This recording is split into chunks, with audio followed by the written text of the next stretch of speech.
and welcome everybody to this week's Market Share, the short weekly segment brought to you by MKR, where we bring you all the noteworthy news and updates surrounding digital media and the world today.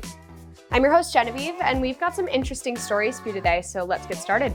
First up, let's talk about Spotify and why their happier users may be more open to campaign messaging on the platform.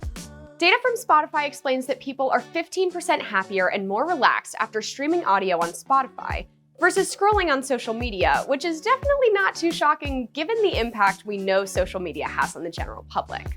But the brand has found the insight that this leaves people more connected to their emotions, and in other words, more open to connections with brands. This is something that all advertisers can use to their advantage, even if they're not on Spotify. Advertising is based on establishing an emotional connection with your consumer. So when you have ads placed on the correct platforms, you can make that connection much more powerful. We often talk on Market Share about making sure you're reaching the right audience and that your campaigns are near the most relevant content. But more than ever, people are looking to connect with positive messages surrounded by positive content. So this is just another reminder to revisit your content strategy and find positive vibes wherever you can. Next up, Saks is entering the retail media network fray, marking one of the more luxury-minded options going at the moment. The Saks Media Network is delivering first-party shopper data and brings it with a reported 435 million annual website visits. According to the press release, the network will initially focus on sponsored product and on-site display ads.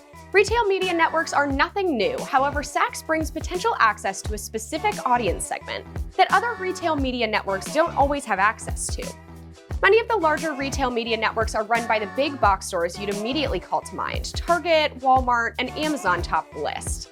The higher-end clientele that Saks brings captures a specific audience segment that some luxury brands might be eager to get in front of. The ongoing depreciation of the third-party cookie and the rise of more niche first-party data was once something to panic about. However, savvy marketers have found that in some cases, more specific segmentation is the right move for their ad dollars. All that's left to do is see if Saks' bet on this retail media network brings enough value for those luxury-minded brands. Last up, let's chat about how you can use Rhythm to reignite your social media content. There are different styles and approaches you can use to improve the flow of your content, encourage participation from followers, and create more interest in what you post overall. The three types of rhythm that have been found to be the most effective are the regular rhythm, the flowing rhythm, and the progressive rhythm.